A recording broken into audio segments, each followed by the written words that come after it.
Olá, pessoal. Vamos começar a apresentação de mais um projeto referente à disciplina Projeto e Construção de Edifícios 1. Dessa vez, referente ao planejamento e dimensionamento de um canteiro de obras. O canteiro de obras, ele é caracterizado por ser uma área temporária, onde há o desenvolvimento de operações de apoio e execução de uma obra. Nesse contexto, é necessário que o mesmo seja planejado e projetado antes do início de determinada obra, objetivando uma melhor otimização do espaço de trabalho e uma maior eficiência e segurança para a obra e os envolvidos na obra. Agora, vamos falar um pouco do dimensionamento do canteiro de obras, começando pela área de vivência. Bom, segundo a NR18, deve existir um bebedouro para cada 25 pessoas, um lavatório para cada 20 pessoas, um sanitário para cada 20 pessoas, um mictório para cada 20 pessoas até 100 trabalhadores, e de uma unidade para cada 50 trabalhadores ou fração que exceder esse limite, um chuveiro para cada 10 pessoas e um armário para cada pessoa. Também deve existir um ambulatório quando se tratar de frentes de trabalho com 50 ou mais trabalhadores. Então, nesse caso, nosso canteiro de obras exige um ambulatório, pois trata-se de um limite de mais de 50 pessoas. E aí a gente pode fazer também o comparativo tanto da fase 1, quanto da fase 2, quanto da fase 3. Observando que de uma fase para outra ocorre o aumento ou a diminuição tanto das instalações sanitárias, quanto da área de vivência. Esse aumento foi disposto em relação à quantidade de área que tinha disponível naquele momento e também do pico de trabalhadores. E agora a gente vai falar sobre o dimensionamento do canteiro de obras. Utilizou-se também as recomendações da NR18 e essa tabela da equipe administrativa, que nos diz o total de pessoas, tanto da fase 1, quanto da fase 2, quanto da fase 3. Segundo a NR18, a sala individual para um funcionário em cargo de chefia deve ter de 8 a 10 metros. A sala para funcionários graduados deve ter 10 metros quadrados. Serviços administrativos em geral, que é a sala coletiva, deve ter 5 metros quadrados por pessoa. A sala de reunião para 6 pessoas deve ter no mínimo 14 metros quadrados. O banheiro administrativo, 1,5 metros quadrados. E o banheiro de mestres, 2 metros quadrados. E o almoxarifadinho para inteiros a partir de 25 metros quadrados. A gente também acrescentou aqui, tanto na fase 1, quanto na fase 2, quanto na fase 3, a sala de segurança do trabalho, a copa e a guarita e o chapeiro. A gente também pode observar, tanto da fase 1, quanto da fase 2, quanto da fase 3, o aumento ou diminuição dessas áreas administrativas, dependendo da quantidade de pessoas que estavam trabalhando naquelas áreas e também da área que estava disponível para fazer essas áreas administrativas. Ainda nessa parte do dimensionamento do canteiro de obras, agora eu vou falar um pouco sobre a quantidade de betoneiras e elevadores que serão necessários na obra. Observando a linha de balanço que foi fornecida, nós podemos ver que o pico de atividades, no mês que tem mais atividades, podemos ver que é o mês de abril. Com base nisso, no mês de pico sendo abril, nós construímos uma tabela com as principais atividades que seriam desenvolvidas naquele mês, os materiais que seriam utilizados para desenvolver tal atividade e o consumo e o número de lajes que cada serviço seria feito. Tivemos o consumo mensal calculado. No consumo mensal, calculamos o consumo de cada material por hora e obtivemos esses valores.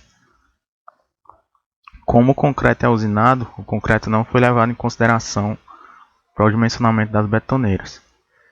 Fazendo aqui o dimensionamento das betoneiras, nós tivemos a necessidade de 5,73 metros cúbicos de argamassa por hora, com um nível de ociosidade de 20%. Tivemos um total de 2 betoneiras serão necessárias.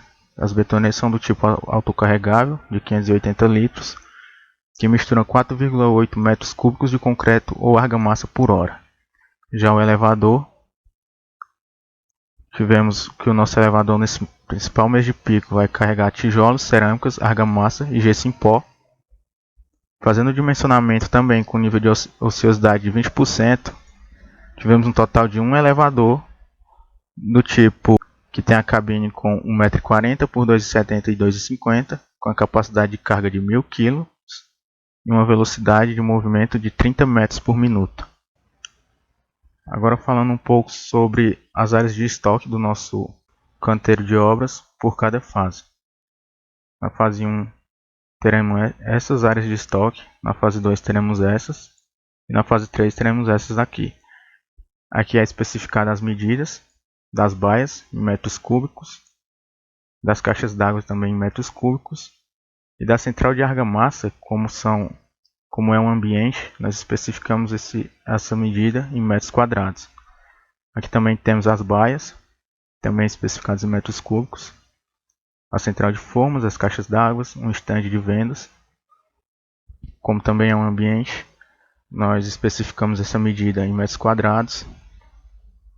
E aqui alguns depósitos para armazenar gesso, armazenar cimento, cal e o local para o descarte de resíduos.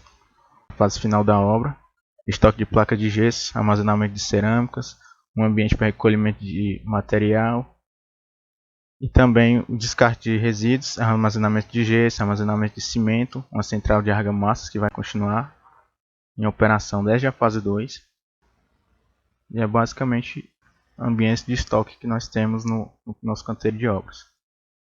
Como já mencionado, nosso canteiro é dividido em 3 fases. Para a entrada nesse canteiro temos somente 2 ruas de acesso, Rua B e Rua A, na horizontal. Escolhemos a entrada principal ser localizada na Rua A, onde podemos ver aqui a guarita, que é a entrada para funcionários e visitantes. Os funcionários graduados, ao entrarem, se deslocarão para a esquerda, onde terão acesso às salas administrativas.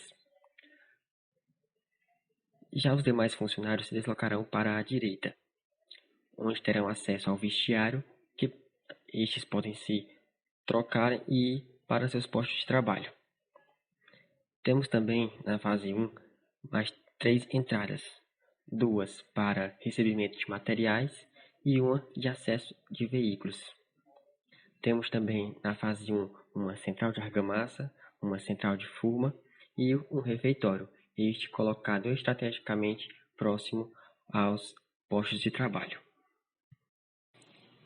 Para a fase 2, visando o melhor aproveitamento do espaço, mudamos a entrada principal para a Rua B, onde os funcionários graduados entram e seguem em linha reta para as salas administrativas, enquanto que os outros funcionários vão para o vestiário e em seguida para seus postos de trabalho. Na fase 2 já utilizamos o subsolo para armazenamento de materiais. Podemos ver na fase 2 a grua e o elevador posicionados de maneira estratégica. Temos para o descarte de materiais, descarte de resíduos, um duto de entulho, onde serão posicionados nesse local, e um portão só para o descarte desses materiais. Temos o refeitório maior do que na fase 1, armazenamento de tijolos, central de argamassa, 3 entradas para recebimento de materiais e o estande de vendas. Assim como dito pelo Yuri, o subsolo foi utilizado para armazenamento de alguns materiais, como cal, cimento e gesso. Aqui é a rampa de acesso. Já na fase 3 é onde se encontra a desmobilização do canteiro.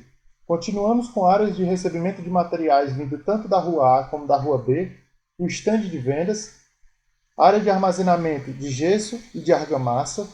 O refeitório continuou o mesmo, assim como o local de disposição de resíduos com seu duto de entulho, classificados como classe A da construção civil, o estoque desses entulhos, as ruas de transições.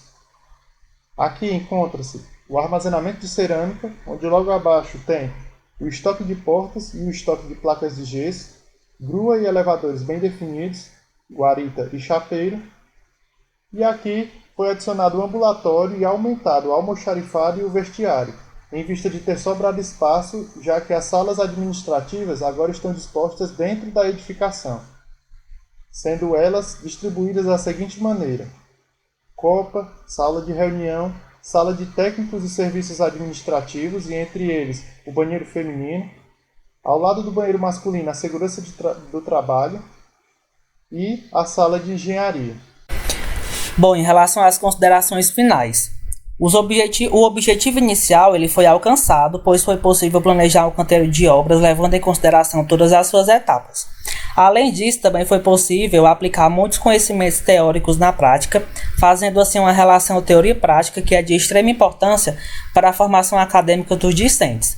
O projeto em questão ele também possibilitou entender a verdadeira necessidade e cuidado que se deve ter no planejamento e organização de um canteiro de obras antes mesmo de se começar uma obra. Foram diversas dificuldades encontradas pelo grupo, desde o dimensionamento do canteiro de obras, a logística, a fazer as plantas, o layout de toda a organização, devido às áreas, né, que estavam dispostas em cada fase. Então teve que pensar direitinho a melhor forma de colocar essas áreas para que o projeto pudesse sair da melhor forma possível. E aqui a gente tem as referências utilizadas. E aqui os componentes da nossa equipe,